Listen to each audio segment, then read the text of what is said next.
Hello good morning नमस्ते सम्पूर्ण आदरणीय दर्शक महानुभावहरू म तपाईलाई स्वागत गर्न चाहन्छु कोका अनलाइन मिडियामा। दर्शक महानुभावहरू आज चाहिँ श्रमबार हो र श्रमबार चाहिँ ग्रिन टीमा भेला हुने गरिन्छ 7 बजे र यहाँबाट चाहिँ तपाईको अन्डरग्राउन्ड गर्नको लागि कोका खानेपानी 1 र 2 को पाइपलाई चाहिँ अन्डरग्राउन्ड गर्नको लागि चाहिँ पर निकै टाढा जङ्गल हामी जाने गर्दछौँ। बगुवादेखि पनि उतैपट्टिको जङ्गल तिर चाहिँ पाइप पुर्ने कामहरू भइरहेको छ अहिले र आज पनि श्रमबार भएकोले गर्दा श्रमदान भव्य आज हुनेछ र श्रमदाताहरू चाहिँ अहिले आउने क्रम जारी छ भने र श्रमदाताहरूको लागि चाहिँ पानी पनि अहिले यहाँनिर आइसकेको छ। म तपाईहरुलाई देखाइरहेको छु, ल हेर्नुहोस् जुम गरेर देखाइरहेको छु।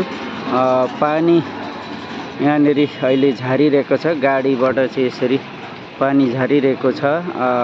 ल हेर्नुहोस् यो चाहिँ श्रमदाताहरूको लागि पानीको उपलब्ध भइसकेको छ भने श्रमदाताहरू यसरी चाहिँ क्रमिक हिसाबले आइरहेको छन् भने नगर प्रमुखको गाडी पनि एक्सनमा छ त्यहाँ पर लगायत अन्य पनि थुप्रै आफ्नै बाइक स्कुटीमा पनि जाने गर्दछन् भने बसको व्यवस्था पनि हुने गर्दछ यहाँनिर, जसले गर्दा पनि आज पनि निकै मात्रामा चाहिँ श्रमदाताहरू चाहिँ श्रमदानमा जानेछन् र आउने क्रम जारी छ। म तपाईहरुलाई सबै यहाँको जानकारीहरू गराउने छु र श्रमदाताहरूको उपस्थिति कति रह्यो भन्ने कुरो पनि म तपाईहरुलाई देखाउने छु र आउने क्रम जारी छ। यहाँनिर अहिले पानी झारिरहेको छन् र यो चाहिँ म बिहानै आएर चाहिँ अपडेट गराइरहेको छु। नमस्कार सर, नमस्कार, अपडेट दिइरहेको छु र यहाँनिर हामी देख्न सक्छौँ श्रमदाताहरू चाहिँ आइरहेको छन् यसरी आफ्नै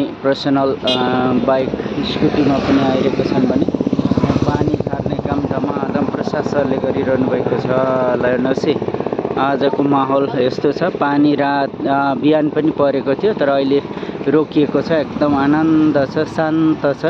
यो माहौलमा चाहिँ काम गर्न अत्यन्तै राम्रो हुनेछ।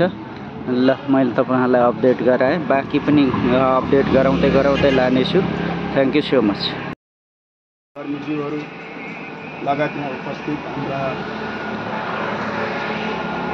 हाम्रा भान्जी बहिनीहरू भाइहरू तथा अन्य साथीहरू, यो एउटा दसैँको यस्तो महामारी दसैँ आज टिकाको भोलिपल्ट हो।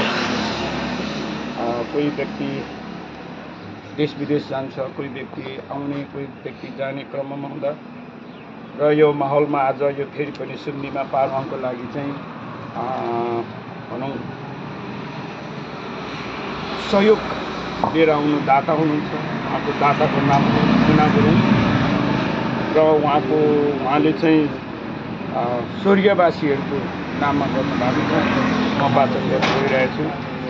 स्वर्गीय श्रीमान सुभाषचन्द्र घले, स्वर्गीय बाबा हरिकुमार गुरुङ, स्वर्गीय सासु अम्बिका घले, स्वर्गीय बाजे दलबहादुर गुरुङ र पितृहरूको सम्झनामा उहाँले 51,000 रुपियाँ चाहिँ सुन्नीमा पार्वनलाई सहयोग गर्नुभएको छ र यो चाहिँ पहिले धान समाज युके प्रतिबद्धता गरेको हुनाले त्यसमध्येमा चाहिँ अहिले उहाँहरूले चाहिँ 51,000 दिनुभएको छ। उहाँलाई धेरै धेरै धन्यवाद र यो सुन्नीमा पार्वनले सदाभरि तपाईँलाई आशीर्वाद लागोस्।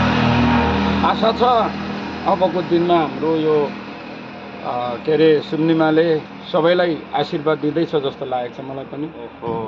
दिन्छ।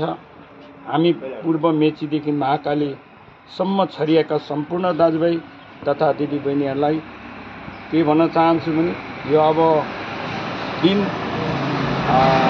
यो देशलाई केही उठाउनु पर्छ भन्ने सबैको आशा र दियो बलेको छ जस्तो लाग्छ मलाई र अब आउने दिनमा केही कुराहरू सुनिँदैछ। यसमा जोगिनुभन्दा पनि अझै उठ्नुपर्छ होला र सबै लाग्नुपर्छ। देशलाई सुरक्षित गरौँ र त्यो देशलाई सुरक्षित गऱ्यो भने मात्र हाम्रो सुन्नीमा पार्वनको नै सुरक्षित हुन्छ। होइन भनेदेखि हामी सबै भोलि मेयर साहबले भने जस्तै भोलि हामी नेपाली हौँ कि होइन भन्ने जोधारमा पर्ने अवस्था आएको छ र सबैको चेतना खुलोस् र सबै सुम्निमा पारुवाङले देशभरिको साथीभाइ तथा दिदीबहिनीहरू र अन्तर्राष्ट्रियका साथीभाइ दिदीबहिनीहरूलाई सम्पूर्णलाई यो सुम्निमा पारुवाङले आशीर्वाद दियोस् भन्दै म सम्पूर्णलाई सेवारो भन्न चाहन्छु। सेवारो सेवारो तपाईँ पनि केही शब्द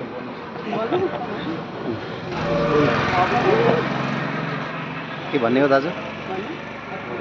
अब आज हाम्रो सानो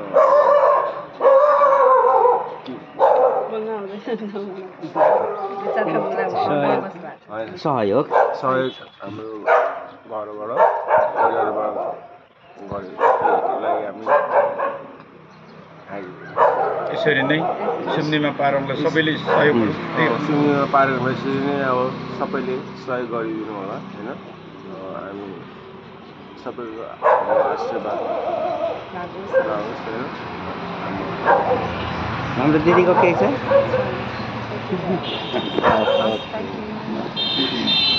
ल सम्पूर्ण दर्शक महानुभावहरू अहिले भर्खरै मात्रै डोनेसन दिनुभएको छ।